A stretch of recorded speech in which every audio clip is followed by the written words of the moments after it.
Hello, everyone. Welcome back to the Resonant Arc Book Club. My name is Mike. My name's Kason. We are going to be finishing up Crime and Punishment. This is our last week reading. Finally. Um, well, no better place to start. Excuse me, that was disgusting. Than to recap what happened here at the end as we Yeah. ran down to the finale here. So, I think the most significant parts are, of course, Raskolnikov is still kind of doing this. I'm gonna confess, but like maybe I'm not going to, Right.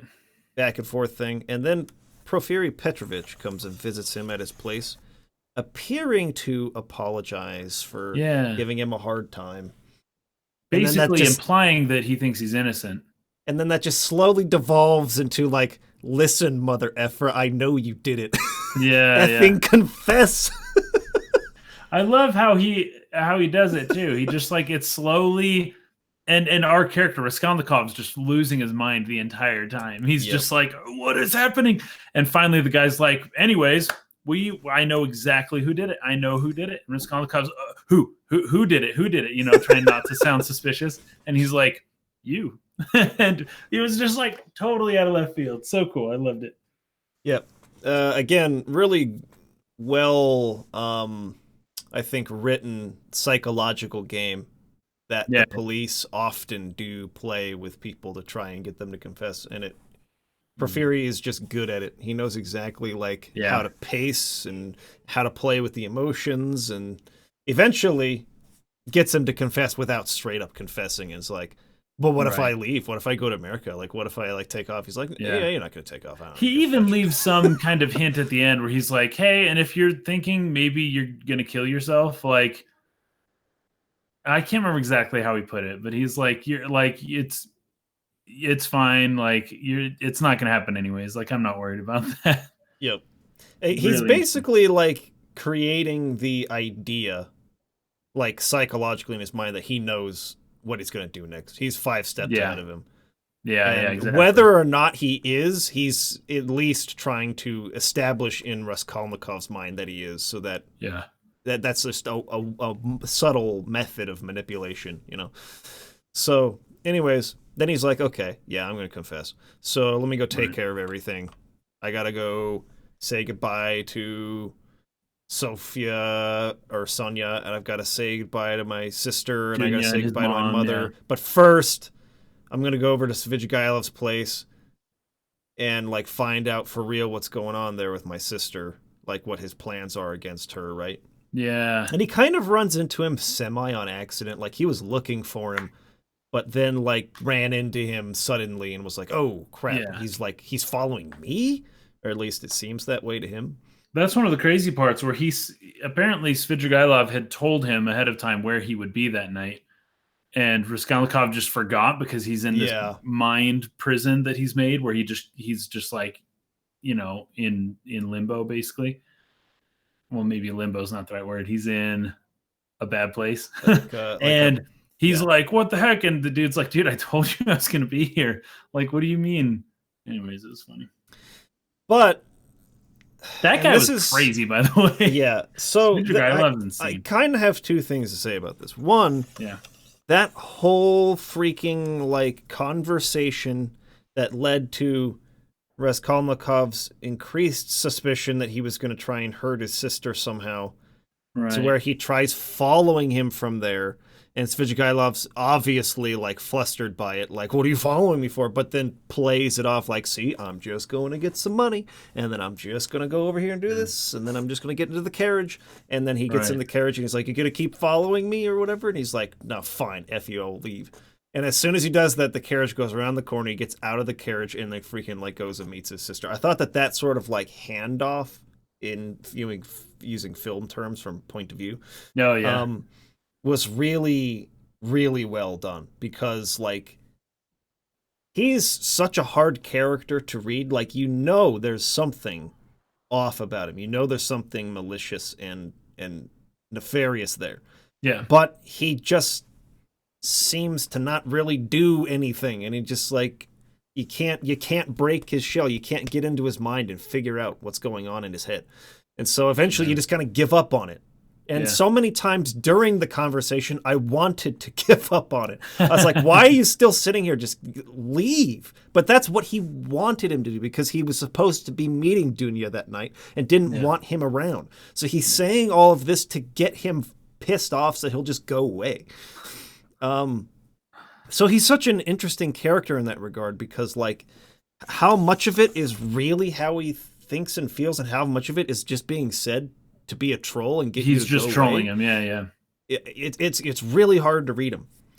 But then you find out, everybody is away from home. He had planned on all of this, lured Dunya into his flat, locked all the doors on the way there, to essentially set up this situation if she wouldn't submit to him. Was when it was revealed, as long as that's like 2 chapters, I'm serious, almost 2.5 full chapters worth of this guy talking, led to that moment. It was like, oh man, this is not good. It was a real gut check moment, like a pit in the stomach kind of feeling. And but she came with a pistol, she it's funny because they talk in the book about, at least Raskolnikov does, about how his sister's really smart. His sister, she doesn't let people take advantage of her. And that's why he was so disappointed that she was going to marry someone for money, because, he's like, this isn't who she is. She's really smart. She's witty. She doesn't let people walk on her. And of course she goes into this guy's place, suspicious, and brings a freaking gun. It's like, okay, that is very well showing that this is a woman who has her wits about her, Yeah. Mm-hmm. So anyways, she fires a couple rounds, doesn't kill him, decides she's she's not going to, just come what may, and then he kind of gives up on it.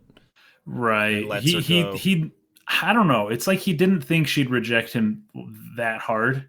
Yeah. Like the fact that she basically tried to kill him. He was like, oh, you really don't like me, do you? Okay. You can leave. And then there's like a whole set of dreams within dreams the night he's decided he's gonna commit suicide. Yeah. Part of that I didn't really understand. Maybe other people had some thoughts on how this fit into the whole picture, with him taking the little girl who was obviously had run away from home or something, and took her home and wrapped her up and put her in the bed. There's but he's dreaming all this, right? It's not actually happening. So and actually this is something I meant every single week to talk about, did not, but it takes me back to Raskolnikov's dream of when he was young. And you know what? This is one in my notes. I was going to talk about dreams today, so it's interesting that you brought that up. Yeah, but he's with his father, and then the horse is being beaten, and all that the was guys crazy. from the town are kill that horse. Dude, and killing the woman, killing the old lady, the pawnbroker girl, was nothing compared to killing that horse in his mind, like the way it was described, the way that I felt as the reader. With the horse, there was a I don't know, the amount of sympathy I had, not only for the horse, but the amount of anger I had for the person, sort of trying but not really able to kill the horse, or the people watching. I don't know, there was this weird, I don't know, the whole ambience of that dream was crazy.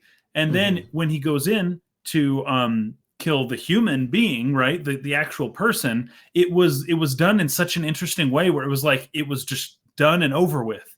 And it was he's trying to avoid the blood, and just the way that Dostoevsky describes it is so completely different from his dream world versus the real world, right? The way that things happened. And I believe it's entering into his mind, obviously, that the way that he truly deep down thinks about this stuff is different from the way he's convinced himself to think about it on the outside, in what he professes to believe and all that kind of stuff.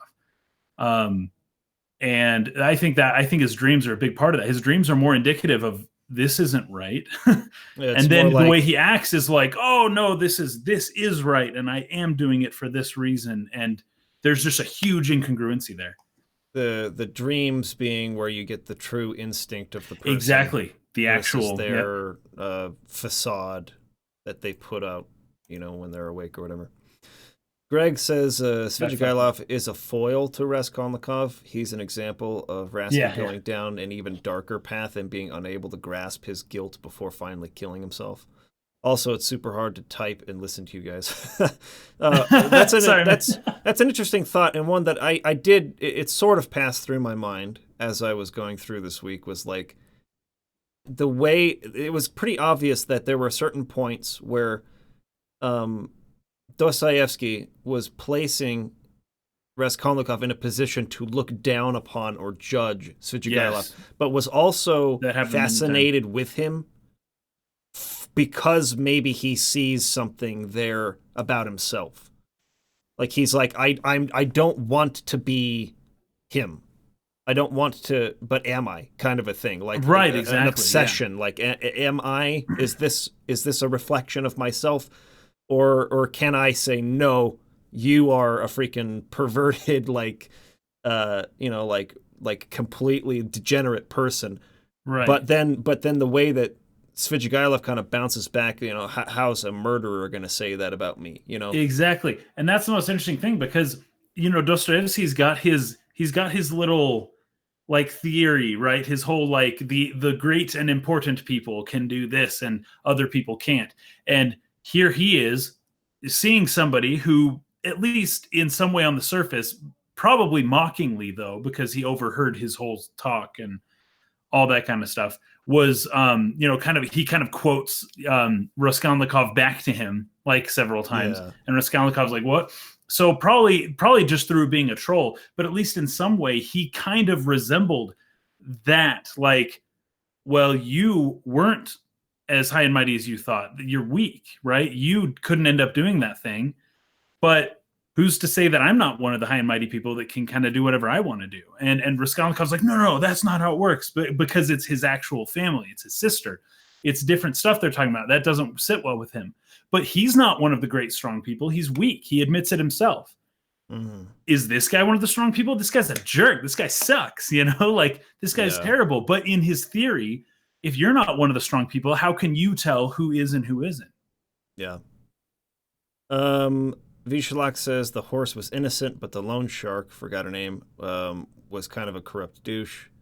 And then Greg says Svidrigailov is kind of fascinating that he seems to be more of a sociopath without empathy, but then his guilt is ultimately greater than Raskolnikov's Yes. and leads to his In death. fact, he has even more guts, I guess, than Raskolnikov. I mean, I think there was a point where Raskolnikov was thinking about jumping in the river, something like that.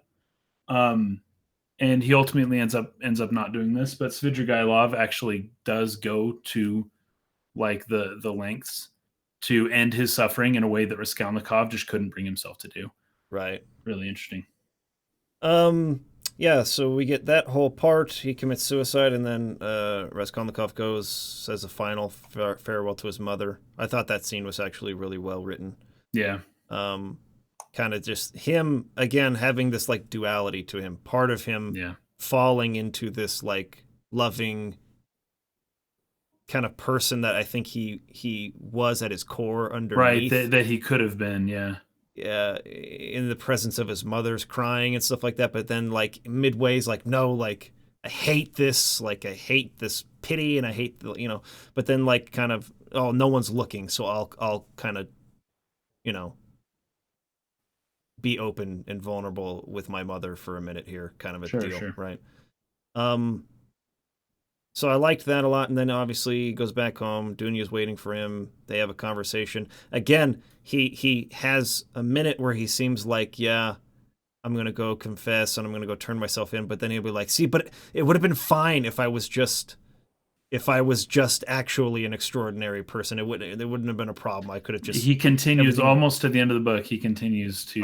I just failed, but if I had not failed, then it wouldn't have been immoral. And his like, failure wasn't what he did. His failure was that he physically or mentally can't take it. Felt guilty about it. He shouldn't have been. Felt guilty. Yeah. If I had just succeeded at not feeling guilty, like there would have been nothing wrong with this. And anyways, he goes and confesses. Sonja follows him all the way there. He almost doesn't do it. I know. Again, he is so gutless. Like for somebody who actually kills a person, he is and of course the person he killed was an old woman living alone. You know, it's like, come on, man. Like, of all the Yeah. targets to make yourself feel like you're a great person, it's like you killed this old lady living alone. And then he just can't, he not, like we talked before about how the guy who's able to, you know, commit suicide, Raskolnikov, he's in the police station, he turns around and walks back out. He can't do it. He literally can't do it. He has to be pressured into doing it. Yep, he sees her there and then is convinced to go back inside and confess. And then we get into the epilogue where there was a couple things about this. First of all, I don't understand Sonja. I really don't. Why does she go to Siberia? Like, why? I wondered this too. I don't. She's probably the most confusing character in the book. I don't get it at all. Why? Yeah, somehow she feels connected to him in a strange way. It's to where even when he confessed to killing somebody, she like kind of wasn't all that scared of him, and she just kind of. In fact, there's an interesting part in the book at this section that we read where I think Sonja's mother dies, right? Which I think we may have skipped over that. The stepmother, died. She dies, or stepmother. Anyways, she dies, and Sonja is crying in Raskolnikov's arms, and Raskolnikov has the thought, like, this isn't the way somebody acts when they found out that the person whose arms they're crying in has killed someone. I don't remember exactly how it's worded, but he was like, this is, it's like she took no second thought to who he was, but he was there for her, and she. The only thing that would make sense to me is that because of kind of how she's living, right, and the guilt that obviously comes from that, since she is a very, very religious person, right, is that she might, and I don't know if this is in the subtext at all, it could possibly be related to the fact that she got so excited when she was reading the Bible passages to him, in this attempt to convert him, that right? she could make a difference in his life. That perhaps she feels like if she can do that, it would somehow like make atone up for it or atone. That's the only thing I could think. That's an interesting theory as to why she has this seemingly unnatural connection to a man that she doesn't really know. I mean, he helped her family at a really difficult time. Paid for the father's funeral, was there, you know, during when her stepmother died, like the next day. So, like, I get that, but I wouldn't think that alone would be enough, especially when he comes in and admits he killed not only just this lady, but kind of her friend who she would read scriptures with. She thought highly of that, or at least of the sister. The sister, right? Yeah. So, like, the fact that she then has this romantic kind of connection to me read Greg Troyan's comment right here. He says, as a rock guy, I can tell you that women are sometimes into bad boy dudes against all logic. Honestly, their relationship's very realistic. If they show the slightest act of kindness, they're all into it. Like women who write letters to criminals and want to marry them. So now that last topic is obviously a super minority, but a lot of women do gravitate towards men that do crazy things, but that the women can in some way sort of like tame the man, like bring out their sensitive side. I have seen that actually kind of two ways, to the point where it seems to be common enough among the women I know to where I think it's got to be something deeper than just like there are some people like this, but it's not just women will be into a bad boy, you know, sometimes. It's like a lot of times. And I think it has to do more with this nurturing side that women kind of tap into more than men on a general scale, I think. Right. The idea that I can... Hashtag not all. Thanks, Greg. Yes, not all, of course. The tendency to want to take... And I do think it goes both ways, though. With the nice guys, like the good guys, they kind of want to corrupt them a little bit and make them like... You'll have some girls that want to like... But the other way, I think both ways, it's like women have this fantasy a lot of times where they're going to like take a man in his natural flawed state and they're going to like transform him. And the fantasy is like he'll tame into like this Yeah. version, and he'll have the bad boy sexiness qualities that make him mysterious and interesting, but he'll be a good husband material for me Maybe. version of that. Yeah, right? or that she can see that potential. There was an old joke. I can't remember exactly who said it, but women marry men for who they can be, like women marry for potential, and Yeah. men marry women for who they are. They The actually irony are, is yeah. that men stay the same after they get married, and women change. So Yeah. men marry women for who they are, but then they change, and women marry men for who they can be, but then they don't change. Anyways, I just thought that was kind of Yeah. funny, but there is some truth to that, right? I think there is. Yeah. And you know, that's something I'm aware of, but I still felt like unless she is crazy like the woman who married Ted Bundy while he was freaking on death row Yeah, and like well, had a he kid with asked her him to and marry stuff. him like during the trial. That was Yeah. fucking insane. Like dude, crazy as fetch. Anyways, unless she's that crazy, which I mean is not off the table. We don't really know that much, but obviously she's been through a be. lot, and her parents are insane. So you could easily say that, yeah, maybe this is. It still felt like a stretch, especially when Yeah. for a long time after he was in the Siberian prison, he was still treating her like crap. I know he was really bad to her, and she was like doing her best to do everything for him. Now, he does like in the very end of the story sort of show that Raskolnikov takes this kind of first step, this turn of the corner. Yeah. Where he's like he falls to her knees and just like cries and is so grateful for all the kindness she's shown after he's been so horrible to her. Mm-hmm. And he kind of leaves off with, you know, this for another story. Like the rest of his life is for another story. But it seemed to suggest this was the first step to him internally actually having a change of heart. Yeah. Where he was going to treat her better. He actually expressed some gratitude and was finding some level of redemption, even though his sentence was pretty light, all things considered. 8 years. Yeah, only 8 years for killing 2 people. I mean, it's hard labor, but I mean, 8 years in Siberia, that'll take a few for off killing your 2 life. people. So, anyways, but one other thing that I did want to mention that Dostoevsky, I believe, was not planning, but his initial intention was to write a longer book and this was only really the first half, and somehow through random turns of events, I suppose, he just kind of decided to leave it be where it was, and that was going to be the book, and that he never really continued it. But it was a much longer book. I think his publishers didn't really like it very much or something like that. And they were like, dude, this is crazy. I'll comment on that in a second, the length of the book. But before that, though, I was reading some of the stuff that came after, at least in the copy that I was reading, about his life. Because it would make sense that he would want to continue writing the character after being in prison. Because he had been in prison, right? Yeah. Yeah, in Siberia. And so a lot of this, obviously, he was drawing from his own life and his own sort of experience. And so I could see how, like, leaving it right there wouldn't have been satisfying for him personally, possibly as a writer, because it's like, no, it's what comes after that experience of that prison experience and what you go on to do afterward that, you know, you see the change of the person, and that's when it all kind of comes full circle or whatever.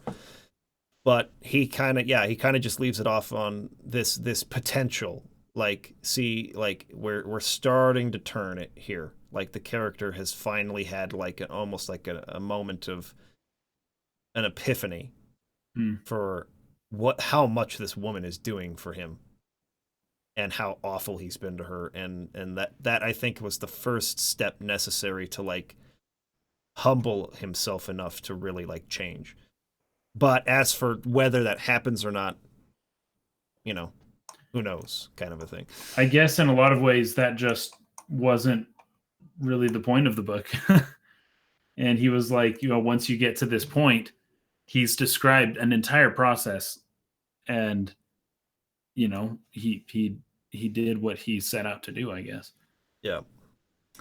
So, I was talking with a friend of mine who is a college literary professor, was telling him, "Hey, I finished reading Crime and Punishment." And he was like, "Oh, what'd you think of it?"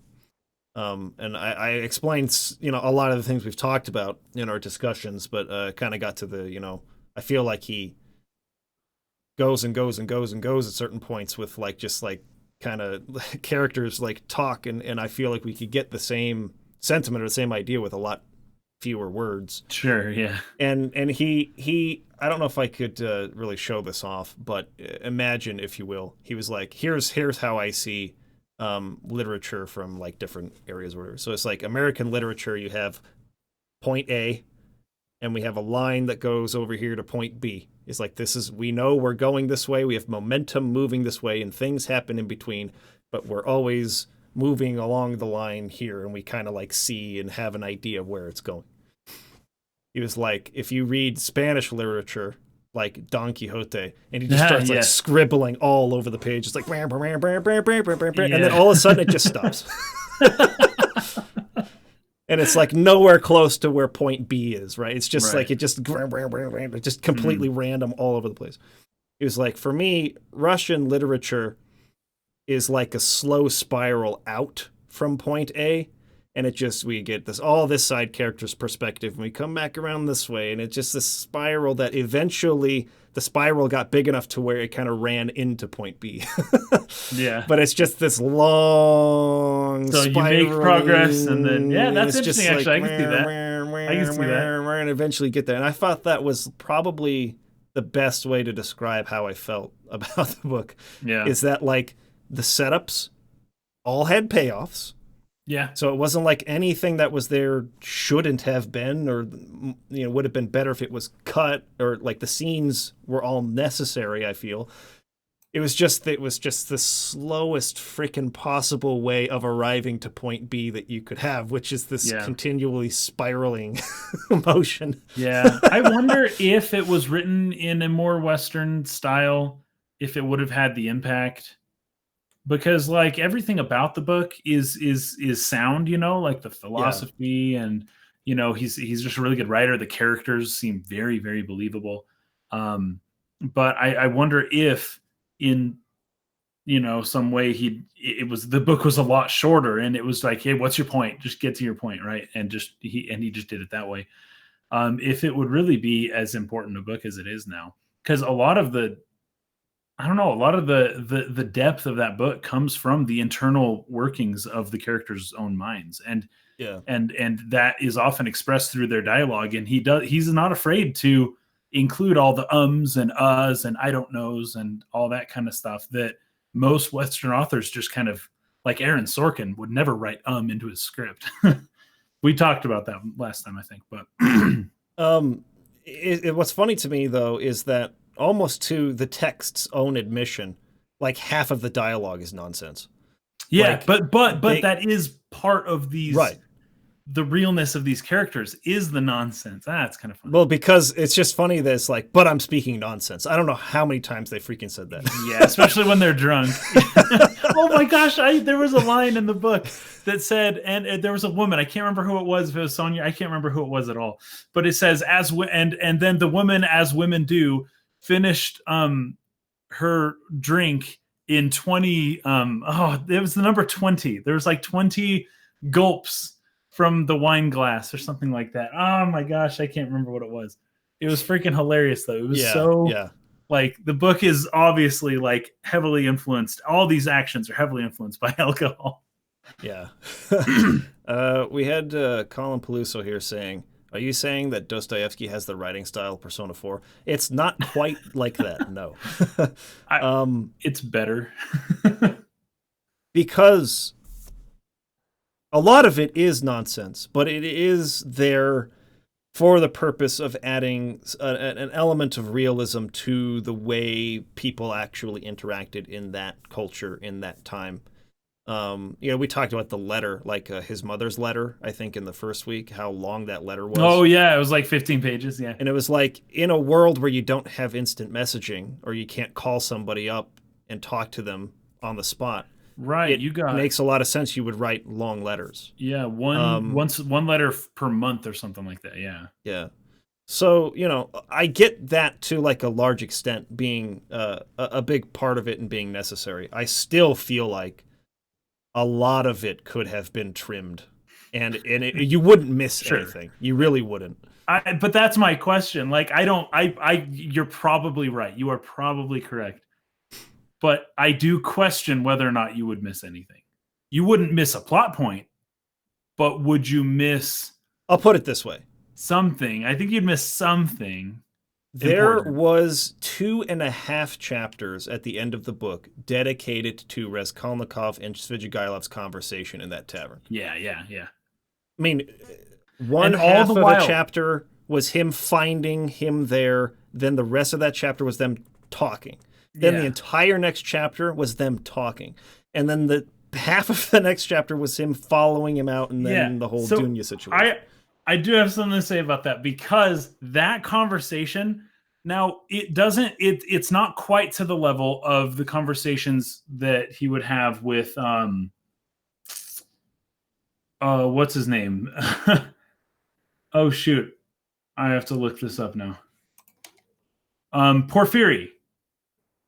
It's not to the Petrovich. level of like when Porphyry just kind of plays mind games with him. Yes. But they are both kind of like playing mind games with each other kind of the whole time, because Raskolnikov wants to know exactly what this guy knows. What he ultimately wants to know is, are you going to go and tell the police, right? Is what he wants to know. And then Svidrigailov is interested in this guy's sister, so they're kind of beating around the bush and going around in circles, and I understand Sure. that can be fatiguing, but I felt like each next few minutes, each page of that conversation was like my anxiety levels were rising, the whole time. And it's just like, and I get it that nothing's happening, but at the same time, the underlying subtext is, holy cow, how much like it's gonna happen. Like they're like, either Raskolnikov's just gonna explode. Raskolnikov's already kind of thinking about like, should I kill this guy? Should I just like kill him? Or should I I don't know, like what do I do to fix this situation? He has no idea what to do. He's trying to figure out what that guy knows. That guy's trying to figure out stuff about him. And they're both just kind of like talking circles around each other for a long time. And to me, it did contribute to some amount of tension that ultimately led towards what ends up happening with both of the characters once they separate. But it didn't, I just hesitate to say it didn't need to be that long, because it was, I was fascinated by it. And it was like very suspenseful to me. Dude McGuy says, remember that back then literature was society's primary form of entertainment, so idle chit-chat or common banter in a book might have actually been considered a positive for the average reader at the time. Whoa, that's actually a really good point. I never thought about that. Well, I mean, we've actually talked about that in one of our previous episodes. Well, just, yeah. I haven't thought about it in reference to this book, though. What I thought about while reading this was that, like, when I read a more modern piece of literature, let's say Mistborn, which is our last book, I see it pacing-wise and visually very similar to how I would visualize a film. How would this look if it were shot as a film or something like that? Yeah, right? this book's not written like that. But when I read this, I actually see it as a stage play. And sure. And there's like, I would say, I'm being generous, but a maximum of 10 like sets in the whole thing that they kind of they revisit. just keep reusing the same. Right. Yeah. So I could see it being like, okay, scene ends, they roll out that set and they roll in this other set and you kind of reuse them over and over again. Mm-hmm. And even the dialogue. I mean, we've talked about how the non sequiturs, I'm talking nonsense, and like this kind of idle chit chat is part of it feeling more real or grounded in terms of dialogue. I've talked in previous weeks about how I think that is well done in a lot of spots to make the characters feel more real. At the same time, I think that the length at which they continue to monologue is not necessarily realistic, but is more indicative of a play style of how people talk. where they take center stage for a second and they go on and on and on and on and on and on without an interruption, because that's the difference, is that people kind of constantly talk over each other and interrupt each other in real life. Sure. When you have the idle chit chat. And in this book, you'll have one person going on for almost 2 pages, like just nonstop. And the other person's just quietly sitting there and like listening to it. You know what I mean? Yeah. And that part of it, I think, it feels like a play, feels like theater. And I don't know. That's the only thing about it, is that, to its own admission, half of it is, like you're saying, dancing around the subject. And some of that, to me personally, is necessary to make it feel good. But I think the volume of it here, to me, made me stop paying attention until something started to happen. And then I was like, okay, here we go. Like, he's stopped talking his nonsense now. Now I'm going to actually learn something about what the character knows or what's happening. And I acknowledge, and I think it's valid, that you felt tension building through that entire discourse between the two. I really felt it pick up when Raskolnikov started following him home, and he was like, see, I'm just getting some money, nothing weird's going on here. And then we did the handoff to where it went to Svidrigailov, and he started following him and then found his sister. And that's when I knew something really bad's going to happen, because he didn't follow him quite long enough.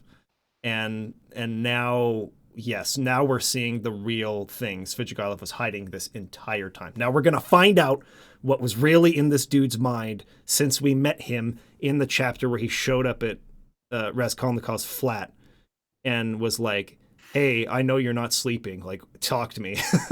Ever from that point to now, there's been all this mystery behind like what he really wants. And at that moment where he stepped out of the carriage around the corner and did not go to the islands like he said he was going to, I was like, oh crap, this is what he was planning to do. And then the tension from that point to me was insane, because like he met Dunya, and Dunya doesn't know, and I can tell she doesn't know, and he's like, come back to the place with me, and I was like, oh crap, everyone's gone from the place. He planned this all along. Like, that to me was freaking terrifying, and that's when I was gripped hard. And so to me, it's like, does it have to be 2 chapters worth of nonsense talk in order for that to have the same impact? Or can you have 1? Well, instead of 2. And I have to concede, you probably can just have 1. I just question whether or not you may have cut out some other things, other important things. And part of it is the fact that this book is so philosophically relevant, I guess, that during the parts that are boring, that aren't progressing the plot or anything like that, there are often weird psychological things happening that you can kind of read into, the conversations. Sure. In the absence of any plot forwarding device. It's like, okay, nothing's happening. I wonder what the philosophy is they're discussing. Like, and this isn't even to say that like super modern literature, let's say something more like Mistborn's pacing, is necessarily my favorite, which does move pretty quick, despite the fact that it's a long book. I mean, it's 650 pages long, and it felt like it was flying, like, all the time.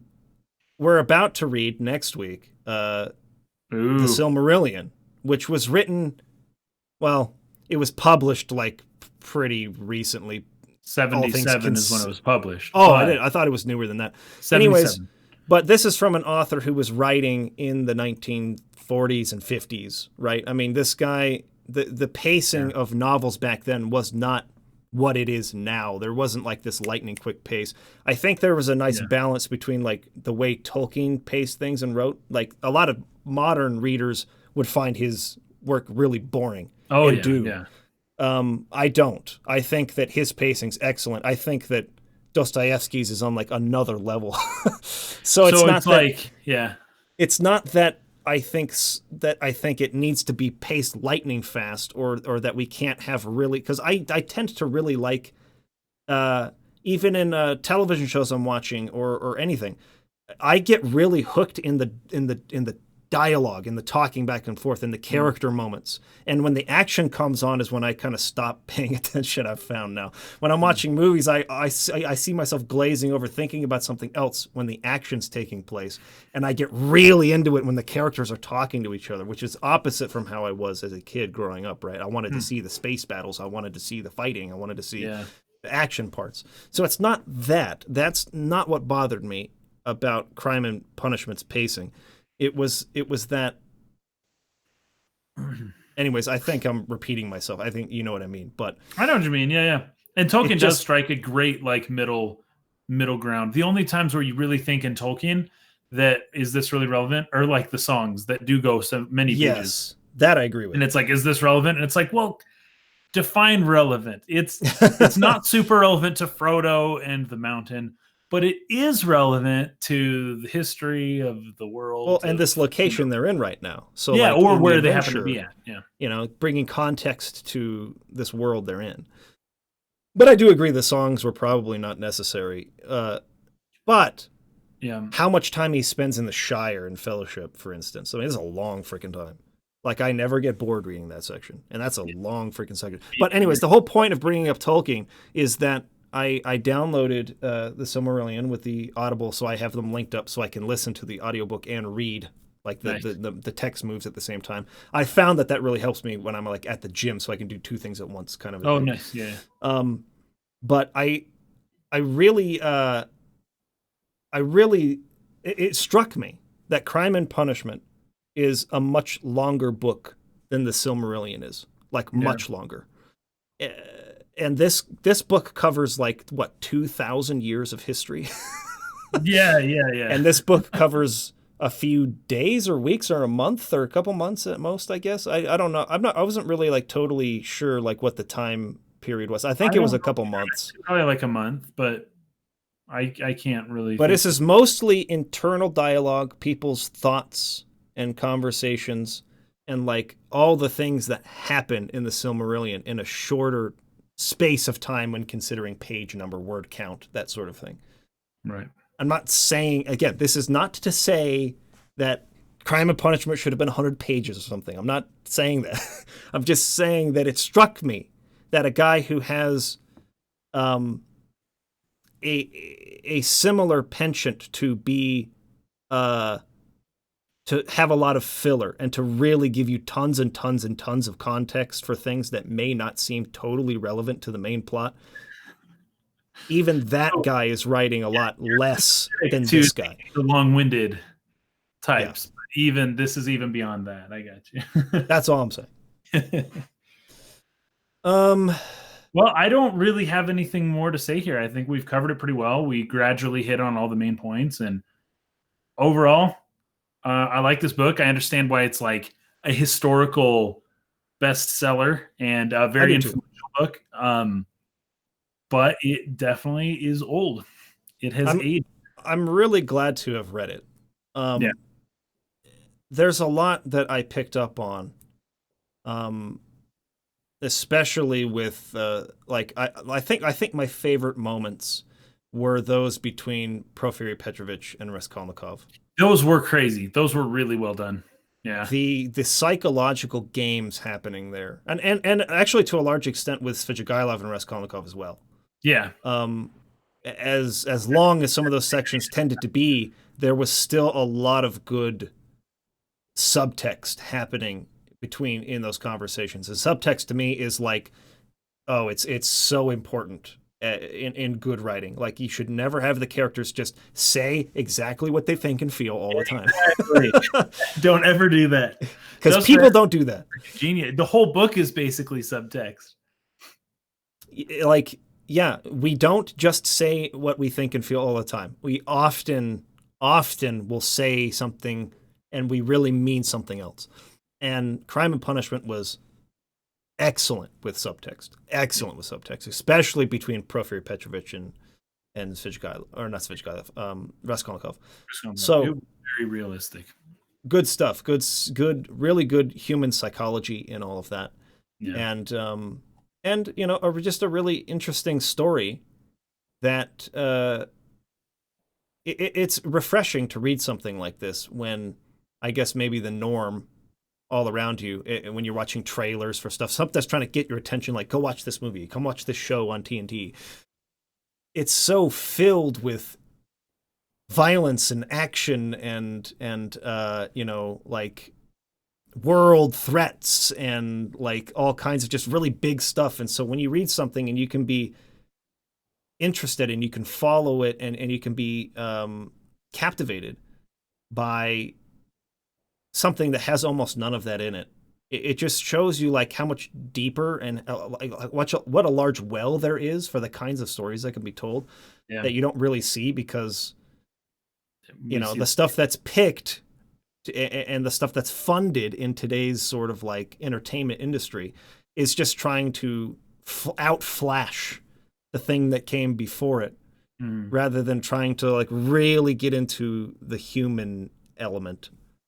And Crime and Punishment did that on a level that I felt was really refreshing, and so I'm glad to have read it for sure. Good. Okay, well, everybody, if you have anything else left to say about Crime and Punishment, speak now, or forever hold your peace, because we're never talking about this again.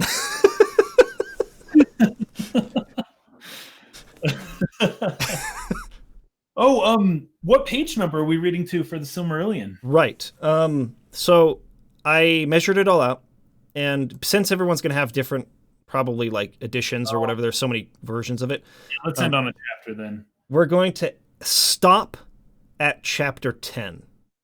So read all the way up through chapter 9, and once you land on chapter 10 of the Silmarillion, stop there.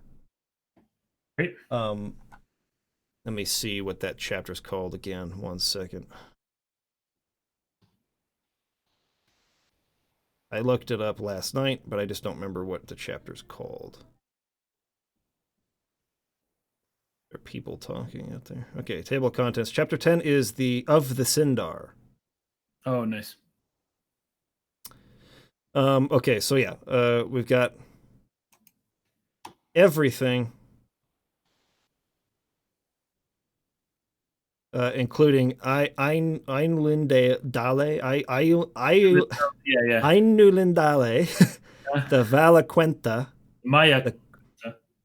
and then Quenta Silmarillion is where they start actually like numbering the chapters. So chapter 1 of Beginning of Days comes after a heck of a lot of context. You've got to read all that stuff before it. So don't start early stuff. Yeah. Don't just start at chapter 1, the Beginning of Days. Start on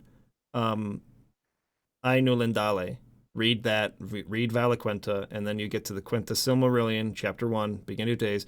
Read all the way through chapter 9, the Flight of the Noldor. Yeah, that's going to be a good one. Stop at chapter 10 of the Sindar. That is where you will stop for this week. Okay. Anybody have any questions? Nope. Before we do that? Greg says, I'm going to miss book club next week, but should be back the following. Okay, cool. For you, then, well, I'll update in Discord as to what the following week's assignment will be. Doom Guy says Hollywood has got to cast a wide net after all. That's true. It's true. Vishalak says, speaking of long ass books, I need to finish Don Quixote. Don Quixote is really long. Yeah, we should read that one some point. Okay. He says, I'll just read the whole thing. I like to cheat. That works too. Okay, guys. Thank you for following Crime and Punishment. It's been a good time. And we will see you again next week with the Silmarillion. Till then, have a great week. Peace out. Peace.